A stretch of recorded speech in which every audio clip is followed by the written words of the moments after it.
باندھا اور اللہ کے دین کو لوگوں تک سنایا، اللہ کے دین کو لوگوں تک پہنچایا۔ عزیز دوستو، اہل علم اور علماء کی بہت بڑی اہمیت ہے، اکثر و بیشتر لوگ اس اہمیت سے واقف نہیں ہیں، اور اہل علم کے مرتبے کو وہ ہمیشہ پیچھے ڈالنے کی کوشش کرتے ہیں، انہیں ان کے مرتبے سے نیچے کھینچنے کی کوشش کرتے ہیں۔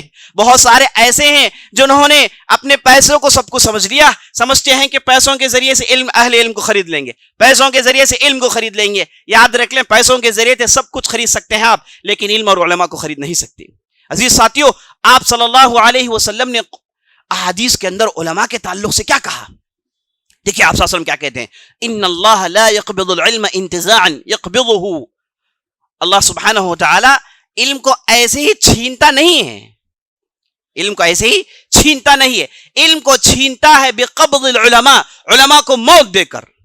اور جب علماء وفات پا جاتے ہیں، حتی لم يبق عالما، یہاں تک کہ کوئی عالم باقی نہیں رہتا، اور لوگ جاتے ہیں جاہلوں سے پوچھتے ہیں، حتی اتخذوا الناس رؤوسا جہالا، جاہلوں کو اپنا سردار بنا لیتے ہیں۔ آج آپ دیکھ رہے ہیں امت کی سرداری کن لوگوں کے پاس ہے؟ جنہیں قرآن کی ایک آیت بھی پڑھنے نہیں آتی وہ لیڈر ہیں امت کے، ہے نا؟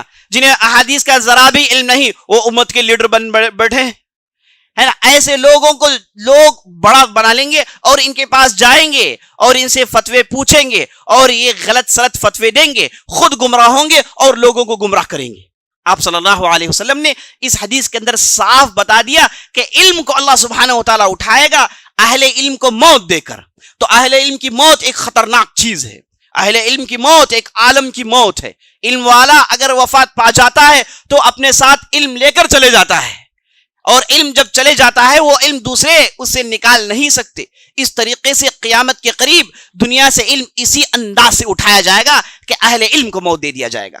اللہ نے یہ نہیں کہا، نبی صلی اللہ علیہ وسلم نے یہ نہیں کہا کہ کتابوں کو جلا دیا جائے گا، لائبریریوں کو جلا دیا جائے گا، فلان چیز کو ختم کر دیا جائے گا تو علم ختم ہو جائے گا۔ نہیں، ان کتابوں میں علم علماء بھرتے ہیں، ان لائبریریز میں علم علماء بھرتے ہیں، تو ان کا ہونا نہ ہونا ایک ہے۔ اگر علم سکھانے والے نہ ہوں، علماء نہ ہوں، تو ان کا ہونا نہ ہونا ایک ہے۔ تو عزیز ساتھیو، نبی صلی اللہ علیہ وسلم نے اس امت کو ڈرا دیا، کہا کہ علماء ہی وہ ہیں جن کی موت سے علم اٹھا لیا جائے گا۔